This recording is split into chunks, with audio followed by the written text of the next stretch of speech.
guys, you're watching The Morning Score, your top of day fix for professional and for college sports and for gaming.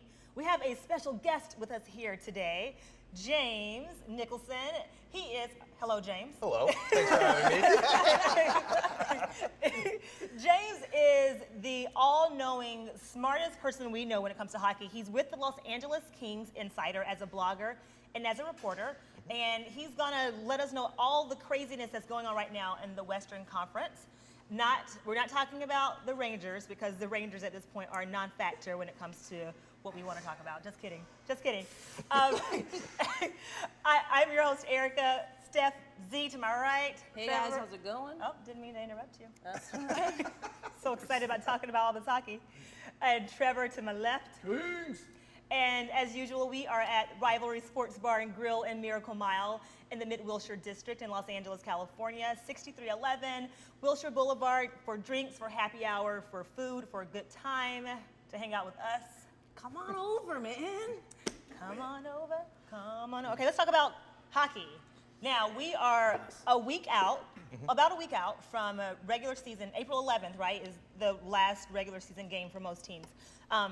And in Los Angeles, well, not even in Los Angeles particularly, the defending Stanley Cup Kings have been a topic of conversation because they do this comeback thing every year where, where they kind of start off kind of sluggish and they end the season on a high note and have won 2 of the last 3 Stanley Cup champions. Now, you are an insider. Tell us your thoughts on what the Kings have to do to make it into that last playoff spot. Well, the Kings really just have to do what they do. They're a team that really doesn't get too high. They don't get too low. They're a very blue-collar team in Los Angeles. Some people in sports media kind of consider that to be a little bit of an oxymoron, but that's really the truth. Their captain is a guy who's been playing on the third line most of the year. They said it all last year throughout the playoffs. People would ask him, who has to be your best player to win this playoff series? And they would constantly say, nobody. Everyone just has to go do their job, do what they normally do.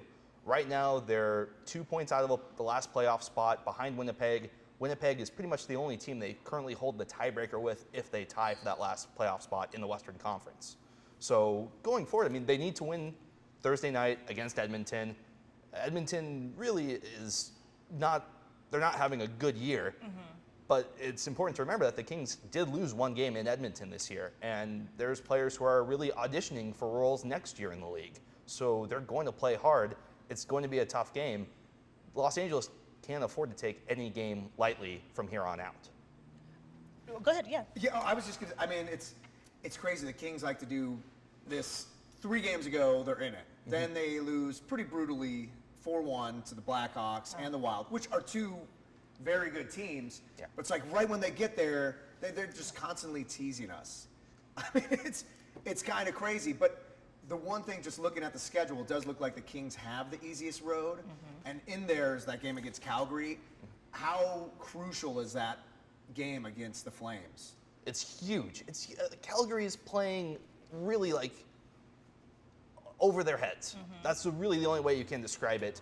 They have Johnny Gaudreau, who's a rookie, who's just been really exciting for them. Their defense is good. Their goaltending is stable. They just look so good. Even if all the advanced metrics, the puck possession statistics, really say that they shouldn't be playing as well as they are. Last year, the Colorado Avalanche, kind of in the same situation. They had a lot of young players who played really well, played over their head, had a good goaltender, and didn't have puck possession, but still made the playoffs and made some noise. So I kind of see Calgary in that same role, and the Kings have to win that game against Calgary. And I was gonna say too, James, Calgary has been a surprise team, and with the metrics saying otherwise, how is it that they've continued to do so well? How are they even in contention for a playoff spot, considering that the metrics are saying that you shouldn't even really be in the conversation? I think the biggest thing is their defense. Mark Giordano, before he got hurt, was probably going to win the Norris Trophy for the best defenseman in the league. He had an incredible year. Dennis Weidman is a guy who, at the beginning of the year, was on the bench. People were thinking maybe this is the end of the road for his career. He's had a huge resurgent season. He's playing great. They have really good young hockey players like Sean Monahan, Johnny Gaudreau. Getting Jonas Hiller in free agency helped them a ton. They have other good goaltenders behind him with Kari Ramo and Yoni Ortio. So whatever they're doing it well. Yeah. Bob Hartley has those guys excited to play every night. I think with a young team, you have to keep them excited. You have to keep that energy going from a coach's perspective. And I think that's something Bob Hartley has done terrifically with that young team. It's something I saw about Johnny Hockey. Number one, it's hard for me to move away from Johnny Football, which kind of was like the worst thing that happened. Not the worst, but you know what I mean? Like it was like, yeah, Johnny Football, and he was like tanked.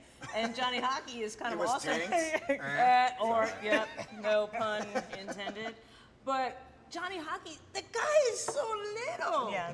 And he's like out there taking a beating, like figuring out, I just gotta figure out how to avoid the hits. Like, I don't know, I saw an interview with him. I'm such a big fan of him. I mean, not that I'm not a Kings fan, of course, I'm a Rangers fan. But I think to what Trevor was saying, it's kind of like this LA thing. They want to keep the drama. They don't want to just plow into it and be comfortable in the playoffs. They're like, we're gonna, just keep you guys. Let's see who the real fans are, and if we're gonna like continue to try and make this happen, or if we lose a few, if we're a couple games behind. But they want to have that dramatic Gotta have the finish. drama, but yeah. I honestly think they're gonna be in the playoffs. I mean, Oh, go ahead. no, well, go. I was just gonna say, Jake, do you think that's something with like an old veteran team who has won 2 out of the last 3 Stanley Cups? Is it? Do you think that they just kind of look ahead and assume Yeah. that they're gonna get there, or is it one of those things where it's a balance where Sutter really has to get them up because they've done it and they are an older team? Because you were saying Calgary's young, so having fun is a big thing. I mean, what do you think the strategy is with the Kings? The Kings they really have that workman-like approach. Those guys, day in and day out, it's like they go to the office when they go to the rink, when they have their morning skate, when they practice, when they show up for game day. Nothing really changes with them. They have the same attitude when they're down as they do when they're winning.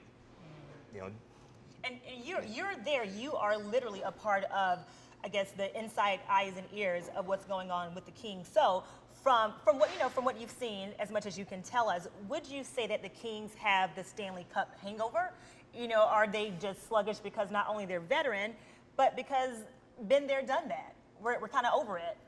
The Kings actually set the record for the most playoff games played over the span of 3 years. That's right. They won the Stanley Cup in 2012. They went to the Western Conference Finals in 2013, and they win the Cup in 2014. And they have to go, they go 3 7-game series Yeah. and then a 5-game series to win the Cup. Like that's a lot of Oh, extra hockey. that is. They're basically playing 4 seasons in 3 years. It's tough. Those hits add up, But to say that the Kings can't do it because of that, the Kings shouldn't have been able to come back last year when they were down 3-0 against San Jose. They shouldn't have been able to win 3 Game 7s all on the road. They do things they're not supposed to do Yeah. because, and the players echo this refrain quite often. They believe. They believe in each other. They trust each other. They trust the system. They trust the coaches. They just assume they're going to win any game. They can be down 5-0, and they assume that they're going to find a way to come back and win the game. Well, in saying that, how scared is every Western Conference team? Like, we do not want the Kings in the freaking playoffs, because once it's the playoffs, it's a whole new ball game, and you have the defending champs most likely as an 8 seed. I don't even think they have a shot at the 7 seed, but I mean, how scared are all these other teams? Are everybody cheering against the Kings right now? I know people in San Jose are definitely cheering against the Kings right now. Yeah. Really, gosh, like this year for hockey, if you're not a hockey fan, I think this is the time to become a hockey fan. The teams right now are so good. There's so many stars right now, and stars, or guys who will be stars next year and in the years to come. There's so much good hockey happening right now. Anaheim is, leading for the President's Trophy, the best overall record in the regular season. And last year, some people wondered if they could handle tough situations. This year, they've handled tough situations easily. They've had goaltending things. They've had to use a lot of different goaltenders, sign guys in the middle of the season to fill in and play goal, and they won games. Corey Perry, their leading goal scorer, he gets injured and he has the mumps. Yeah. He misses a lot of games. They still keep winning. Yep. Their young defensemen and Sami Vatanen and Hampus Lindholm get hurt. They keep winning. Right now, I don't think there's a hotter team in the league than the Minnesota Wild. They pick up a guy who's been a career backup pretty much in Devin Dubnyk. He comes in and just the whole team catches fire, and he's starting like 30 some odd games consecutively. They're the hottest team in the league right now. I don't think anyone wants to run into them. Calgary finds ways to win games when they shouldn't win games. No one wants to face them. Yeah. Vancouver, kind of under the radar, playing good hockey. No one wants to face them. The Blues are deep. They're going to get healthier. Shattenkirk's going to come back. Tarasenko's going to get healthy. No one wants to face them. And no one wants to really face Jonathan Toews and the Blackhawks, especially if, like, I've seen some reports that maybe Patrick Kane comes back from injury a little bit earlier than anticipated. Who wants to run into that again? Right. Everyone's good right now. It's great. And you never know when it comes to playoffs. And because you have such an acumen when it comes to not just the Kings, but hockey in general, give us your bold prediction for Eastern Conference, who's coming out of the East and who's coming out of the West. Oh my gosh. Just a bold prediction. we won't hold you to it. We will hold you to it. Bold prediction. But we won't be mad at you. I mean, there's a lot of really good teams in the East. Montreal, Tampa Bay, both New York teams. Pittsburgh with Sidney Crosby. I think if I'm going to make a bold prediction for the team to come out of the East, I will pick the Detroit Red Wings. Okay. Ooh, okay. I mean, they go about their business. They're kind of under the radar a little bit in terms of national media, and they do everything well. They're a Mike Babcock coach team. They're going to be there. They're going to make things tough on other teams. That's my bold prediction for the East. For the West, man. Do we have a hat that I can just draw a name out of? Well, we already know that the Kings are obviously your first choice. No, not necessarily. Oh, okay. Yeah, Take that back. I mean, they're as of right now, as we're having this conversation, they're not in the playoffs. Yeah. I think it's a little bit presumptuous to assume they'll be in the playoffs. Winnipeg's a really good team. They're a heavy team. I think if I'm going to be really bold and pick a team out of the West, I think Anaheim gets there. I think Bruce Boudreau could get over that hump.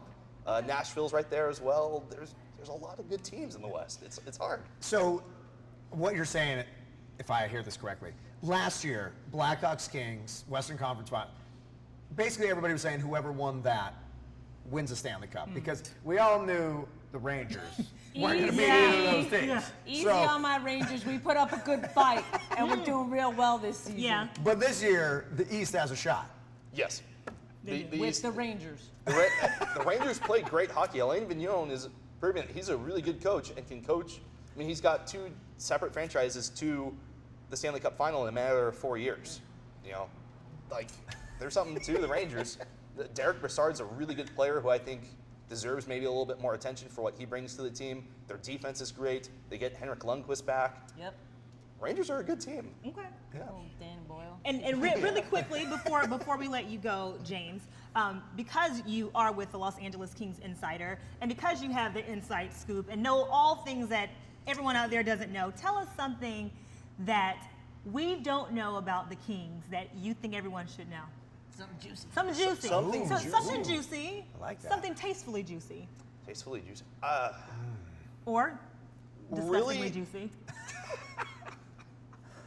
Really, the only secret to the Kings is just how hard they work.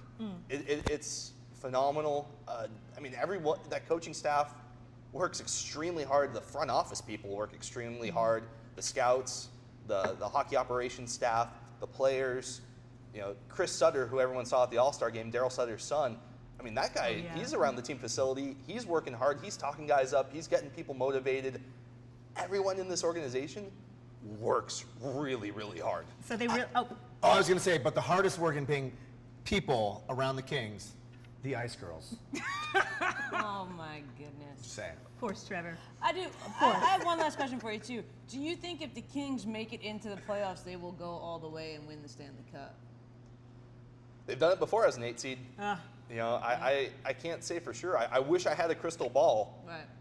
But I mean, there's a lot of really good teams. And if they are in the 8 seed, they have to play Anaheim in the first That's series. not good. God, Yeah. that's awesome. I mean, that's as a hockey fan, I don't think you could draw it up any better. Yeah. Right. I mean, last year's series went 7 games, and who's to say it wouldn't happen again this year? Hardworking team, and we heard it first from the hardest working man in the Los Angeles Kings organization when it comes to bloggers and writers. James, where can they find you on Twitter, on Instagram? You can find me on both at Ulysses Jim, ULYSSESJIM, and follow LA Kings Insider as well. We'll be having information there at lakingsinsider.com. All right, thank you, James. And you guys stick around for our next segment where we talk some more about our busted brackets. Next on The Morning Score.